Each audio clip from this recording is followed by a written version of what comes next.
सत्संगत जी, प्यार से कहना धन गाइड जी। आज महाराष्ट्र के ये 53rd समागम का आखिरी दिन, जो ये कंक्लूजन के टाइम सब हम यहाँ बैठे हैं और पिछले 3 दिनों से यही भक्ति रस में, जहाँ सब इतने दूर दूर से भी चल कर आए हैं, सिर्फ महाराष्ट्र से नहीं देश विदेश से भी बहुत महापुरुष आए हैं। और इसी दौरान काफ़ी महात्मा किसी ना किसी, चाहे वो वर्क की रिस्पॉन्सिबिलिटी होगी, कोई हॉलिडे नहीं मिला होगा, ऑफ नहीं मिला होगा, स्कूल्स होंगे बच्चों के, तो इधर शायद और किसी अन्य वजह से जो नहीं पहुंच पाए, तो दातार उनकी झोली में भी ये भक्ति का रस भर दे कि कैसे, चाहे मन से तो उनको समागम करने की ये लगा हुआ था ध्यान, पर किसी वजह से भी अगर नहीं हुए तो वो ये समागम भी उनका भी घर बैठे भी परिवान है। तो दातार यही कृपा करे कि जब भी मन सत्संग के लिए व्याकुल रहता है, ये मन में बात होती है कि सत्संग करनी है, अपनी रूह को ये जो खुराक मिलनी है, जो आत्मा को हमारा जिससे नरिशमेंट होना है, वो सत्संग से ही होना है। तो कैसे ये सत्संग शब्द को भी अगर देखें तो सत्य का संग, जिसने ये सत्य के साथ नाता जोड़ लिया हो, तो वैसे ही वो बात आ जाती है कि हमने जब सत्य के साथ जुड़ना है, ये ऐसी सच्चाई है जो हमेशा सच ही रहती है। बाकी सच्चाइयाँ तो दुनिया की टाइम के साथ बदल जाती हैं। अभी जैसे रात्रि का समय है तो ये सच है, कुछ घंटों बाद सुबह हो जाएगी, वो सच हो जाएगा। कोई अन्य देश में अभी जब यहाँ रात्रि है तब वहाँ सुबह है, तो उनके लिए वो सुबह सच है, हमारे लिए ये रात सच है। तो कैसे ऐसी सच्चाई के साथ नहीं, बल्कि ऐसी सच्चाई के साथ हमने अपनी आत्मा को जोड़ना है, जो सिर्फ एक ही सच्चाई है, जो परम सच्चाई है। वो ऐसी सच्चाई जो हमेशा से रही है और अंत तक रहेगी। ये परम पिता परमात्मा, ये मालिक, ये निरंकार, ये ऐसे इस सच्चाई के साथ हम जब जुड़ेंगे तो हमारे जीवन में वाकई ही उजाला हो जाएगा। ये ब्रह्म ज्ञान रूपी उजाला, जिसका आज हम बार बार जिक्र सुन रहे हैं, पिछले 3 दिनों से सुन रहे हैं कि ये ब्रह्म ज्ञान क्या है। ये ब्रह्म ज्ञान ने तो हमारी आत्मा, हमारी रूह का मिलन इस परमात्मा, इस निराकार से करा देना है। तो हम जीते जी, यही टाइम है हमारा, समय तो अपनी गति से बढ़ रहा है, तो भी हम जीते जी इस बात का फ़ायदा उठाएं कि अभी श्वास हैं तो अभी भी वो संभावना है कि इस परमात्मा को पाया जा सकता है। और जैसे ही ये ब्रह्म ज्ञान की दात हमारे झोली में आ जाती है, वहाँ से हमारी ये भक्ति की यात्रा शुरू हो जाती है। उससे पहले भी अगर हम किसी न किसी रूप में, किसी भी धर्म या किसी चीज़ में भी आस्था रखते हों, तो वो सारी की सारी ये जो रिलीजियस स्क्रिप्चर्स हैं, ये एक ही बात पे इशारा कर रहे हैं, परमात्मा पे, जो अपने आप में सिर्फ वही सच्चाई है। कैसे ये परमात्मा के साथ जुड़ने से ही ये ज़िंदगानी सफल हो सकती है। कैसे फिर हमने हर कुछ जो करना है इसके मिलने के बाद से शुरुआत होनी है उस कार्य की। तो भक्ति के अंदर भी अगर देखा जाए, जैसे आज अगर हम 26 जनवरी ये रिपब्लिक डे इंडिया का मना रहे हैं, तो इसमें ये जो कॉन्स्टिट्यूशन हमारा आज के दिन लागू हुआ था, तो कैसे वो अगर देखा जाए कॉन्स्टिट्यूशन में भी क्या होता है, बस ये है कि किस तरह एक ऐसा लॉ बन जाएगा जिसने ये देश को गवर्न करना है। तो हम अपनी आत्मा के लिए भी, ये भक्ति के लिए भी अगर एक कॉन्स्टिट्यूशन बना लें कि कैसे भक्ति में हमने ऐसे ऐसे क्या चीज़ें करनी है जो सही मार्ग पे हमें रखेंगी। कैसे हमें एक चालाकी को नहीं करके प्रभु रिझाना, बल्कि हमें अपने भोलेपन से, कि कैसे इसी के अंदर जब हर समय मगन हो, आसपास इस निरंकार का एहसास करके इसी में जब लीन होंगे, तो फिर यही हमें एक जहाँ भोलेपन में, ये सहज भाव में ये भक्ति करवाएगी, पर साथ ही साथ वो जो चेतनता है वो भी इस प्रभु परमात्मा को पल पल में जब उसका एहसास करेंगे तो अपने आप ये चेतनता भी हमारे अंदर रहेगी कि किस पल पे हमने क्या कार्य करना है, किस पल में हमारी सोच कैसी होनी चाहिए, हमारे विचार हर समय कैसे होने चाहिए, हमारे मन के भाव कैसे होने चाहिए, क्या हमारे मन में प्रेम है या क्या हमारे मन में नफ़रत है, क्या हम दुनिया को नुकसान पहुंचा रहे हैं या हम अपना कोई योगदान अच्छा दे रहे हैं। और कैसे ये सेवा सिमरन सत्संग ही है जो हर समय हमको जीवन में कोई भी कार्य कर रहे हों फिर भी इस निरंकार, इस एक रस रहने वाली ये जो शक्ति है उसके साथ जोड़कर रखता है। कैसे फिर संतों की भी बात याद करें तो कितने ही संत जब भी आए हैं उन्होंने भी इस एक का संदेश दिया है कि ये परमात्मा एक है और अगर परमात्मा ही एक है तो हम सब उसी से निकले हुए, उसी की उपज हम भी एक हैं। अपने मनों से ये सब हम बातें हटा दें जो हमें एक दूसरे के रास्ते में ला खड़ी करती हैं, बल्कि हमने एक दूसरे का सहयोग करके एक दूसरे को रिस्पेक्ट देते हुए ये पूरे संसार में एक खुशबू बिखेरनी है कि ये संसार चाहे कहीं पे भी कोई पैदा होने वाला हो, कैसा भी दिखता हो, कैसा भी कल्चर हो, सबके अंदर परमात्मा है और इसीलिए सब हमारे अपने हैं क्योंकि परमात्मा हमारा है, हम परमात्मा के हैं। और कैसे सत्य ही फिर वो हमारी भाषा हो जाती है। तो एक ये बात जब आ जाती है जीवन में तो फिर ये सारा भक्ति का भी जो मार्ग है ये चाहे सुनने में तो बहुत मुश्किल लगता है कि कैसे हम विनम्र रहें,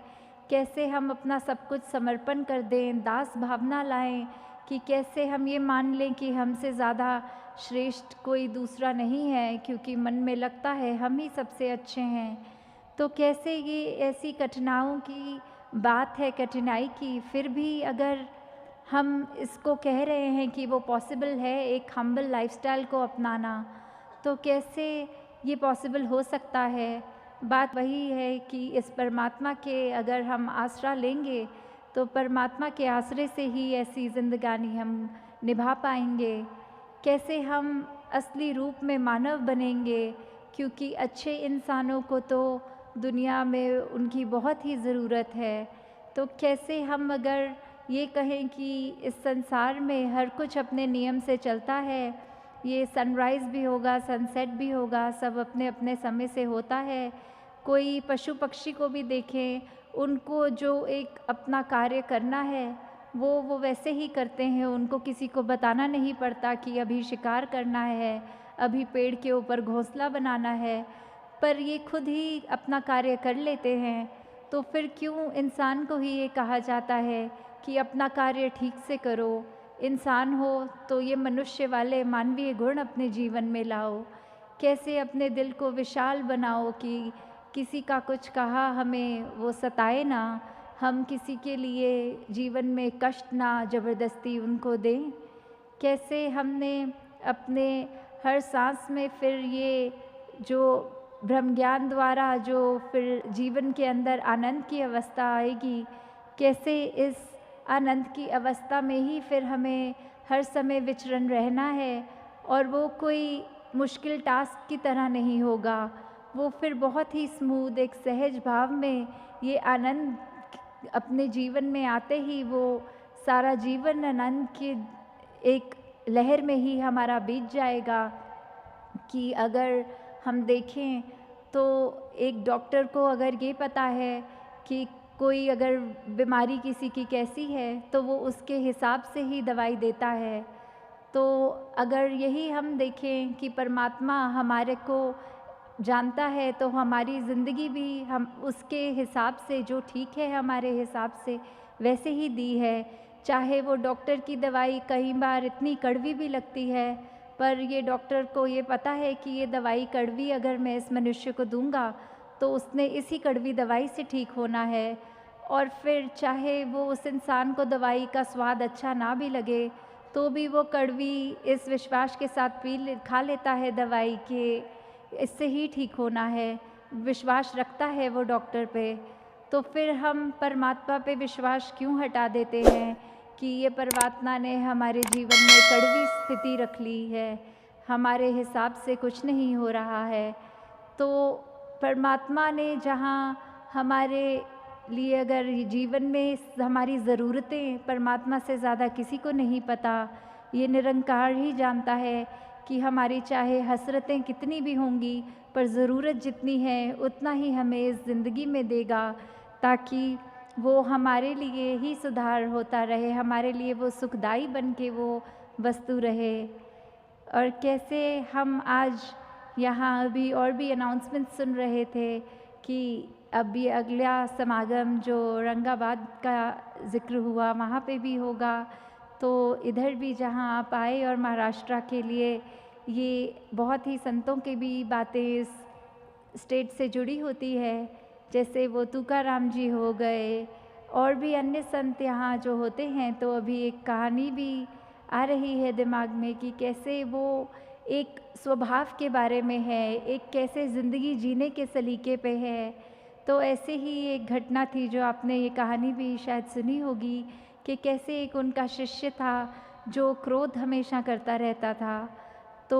वो जब उनसे पूछता है कि गुरुजी कैसे आप अपने जीवन में किसी भी स्थिति में एक मुस्कुराहट से ही, एक सहज भाव में भी उसको जी जाते हो, तो वो आगे से कहते हैं क्योंकि मुझे पता है कि तुम्हारा एक भविष्य क्या है। तो ये बात जब ये वो सुनता है तो वो बहुत ही क्यूरियस हो जाता है कि कैसे अगर मेरा जीवन में आगे क्या होना है मुझे पता लग जाए। तो उस पे वो कहते हैं कि 1 हफ्ते का ही और एक ज़िंदगी बाकी है, उसके बाद ये जीवन काल की यात्रा समाप्त हो जानी है तुम्हारी। तो उसको जब वह व्यक्ति सुन लेता है, तो अब बाकी का अपना हफ्ता एक जो उसको लगता है और मेरा रह गया है, वो सारी अपने अंदर से ये अच्छे गुण ही अपने अंदर डालने की कोशिश करता है। अपनी कोई भी बुरी आदत जो होती है, उसको बाहर निकालने की कोशिश करता है। अपना व्यवहार के अंदर वो सिर्फ़ प्रेम की भावना रखता है, हर एक का सत्कार करता है और किसी को भी उस तरह से नफ़रत की नज़र से नहीं देखता। और वो उस 1 हफ़्ते के अंदर उसने अपने जीवन में इतनी तब्दीली कर ली होती है कि वो बहुत ही एक काम हो जाता है, बहुत ही पीस फ़ील कर रहा होता है अपने जीवन से। तो वो सप्ताह के आखिरी दिन जहाँ उसको लगता है कि अब मेरा आखिरी दिन है, तो मैं वापस गुरुजी से आशीर्वाद ले लेता हूँ जाकर। तो उस समय वो जब चरण स्पर्श करके बात करते हैं, तो गुरुजी आगे कहते हैं कि इस हफ्ते में तुम्हें क्या क्रोध आया? तो वो आगे से कहता है उनका शिष्य कि नहीं, ये हफ्ता तो ऐसा मानो कि मेरा एक नया जन्म ही हो गया हो। मुझे बहुत ही खुशी रही, मुझे मन में किसी के लिए कड़वे भाव नहीं आए। तो कैसे एक मैंने बहुत ही सुंदर अब इस 1 हफ्ते को ऐसे जी लिया, तो अब मुझे कोई शिकवा नहीं है कि मेरी मृत्यु भी अगर हो जाए। तो आगे से गुरुजी यही कहते हैं कि बस यही बात तुमने पूछी थी मुझसे कि मैं हर समय किसी स्थिति में भी एक बहुत ही मुस्कुराहट से हर घटना को, अपने साथ होने वाली को कैसे सहज भाव में ले लेता हूँ। तो वो यही है क्योंकि मुझे पता है मेरा जीवन किसी भी समय ख़त्म हो सकता है। तो इस जीवन के अंदर अब मैंने करना क्या है, मैंने अपने मन को किस तरह बांधना है, काबू कैसे करना है इस मन को, क्या मुझे इस मन से एक सदुपयोग वाली बात है कि कैसे भावनाओं को मन में आने देना है। तो मैंने सिर्फ़ ये पॉजिटिविटी ही मन में रखनी है, फिर चाहे कोई मुझे स्थिति कैसी भी इस परमात्मा ने दी हो, तो मेरे चेहरे से इसलिए ये हँसी, ये मुस्कुराहट जाती नहीं है क्योंकि ये आनंद की अवस्था मेरे जीवन में आ गई है। तो दातार सभी पे कृपा करे कि ये ब्रह्म ज्ञान का सहारा लेते हुए ये मिशन के भी 90 सालों का जहाँ बार-बार ज़िक्र हो रहा है, तो ये आधारित सिर्फ़ ये अगर मेन बात पकड़ें तो ये ब्रह्म ज्ञान ही है। और अगर यही हमारा एक इतना कीमती जो सबसे कीमती चीज़ है हमारे पास, उसको हम अपने जीवन में जहाँ-जहाँ पल-पल इस्तेमाल कर सकें, अपने व्यवहार में, अपनी बातों में, तो फिर निश्चित ही हमारा भी जीवन तो सफल है ही। और हम और भी कितनी जो ऐसे व्यक्ति हमारे संपर्क में आएँगे, उनके लिए भी उनके जीवन में कुछ आराम दे पाएँगे, उनका भी मुख उजला हो जाएगा। तो दातार सभी के ऊपर कृपा करे, ऐसी क्षमता सभी में बख्शे कि जितनी भी रूहें ऐसी हर एक को मिले, जिस आत्मा का भी अभी तक परमात्मा से मिलन ना हो, वो हमारे द्वारा हमारे जीवन से ही एक ऐसा इन्फ्लुएंस ग्रहण कर लें कि जो इनके जीवन में है हमें भी अपने जीवन में चाहिए। तो फिर उनका भी एक ये पार उतारा हो और हमें भी पल पल ये ब्रह्म ज्ञान जब तक याद है तब तक ही हम सही मायने में ये जीवन को जी रहे हैं। और सिर्फ वो बात नहीं कि जीवन को काट रहे हैं, नहीं, एक मनुष्य के तन में आके वो सब मानवीय गुण अपने अंदर रख के वो जीवन को जिया जा रहा है। तो दातार हर एक पे कृपा करे कि बाखूबी हर कोई अपना ये जीवन जिए, हर पल में एक अच्छी महक अपने जीवन से ग्रहण करते जाएं। ये फूल ही चुनें, कांटों पे ध्यान ना दें। फूलों के साथ तो कांटे आएंगे, पर जो फूल है उसी की कीमत को याद रखें। कांटों को एक वो एक्नॉलेज अगर कर भी रहे हैं तो उसको एक नेगेटिव तरह से ना देखें। ये भी देखें कि फूल के साथ ये पार्ट एंड पार्सल है उसका कांटा भी आना। तो जहाँ फूल की खुशबू और उसकी एक गुण हमें मिल रहे हैं, तो अगर एक कांटा आ भी गया तो उसको नज़रअंदाज करना है। ऐसे ही हमने अपने घरों में भी जब एक रहना है परिवार के रूप में भी, तो भी अगर कोई परिवार से ही ऐसी कोई अनबन हो जाती है, कोई चाहे अपने सोसाइटी में या कहीं पे भी किसी से बात करें, तो उस व्यक्ति का भी वो हम भाव समझें कि ये बहुत ही अच्छा इंसान है, पर आज अगर गलती से उसने कोई चोट पहुंचाने वाली बात कर भी दी, तो इसके बाकी गुण हम ना भूलें, इससे और कुछ भी सीखा जा सकता है। तो ये कार्य सुधार का हमने अपने ऊपर ही करना है। दूसरों को एक वो ताना मारने वाली बात नहीं करनी कि तुम भी अपने जीवन को इस कदर सुधारो। तो दातार सभी पे कृपा करे कि ये समागम में आए संत जो इतनी सेवाएं भी कर रहे हैं, अपने घरों परिवारों से, अपने शहर से ये 3-4 दिन का समय भी निकाल के आए हैं, तो दातार सभी के जहाँ कार्य भी पूरे करे, वहाँ तन मन धन सभी सुख सबको मिलें। सात संगत जी, धन निरंकार जी।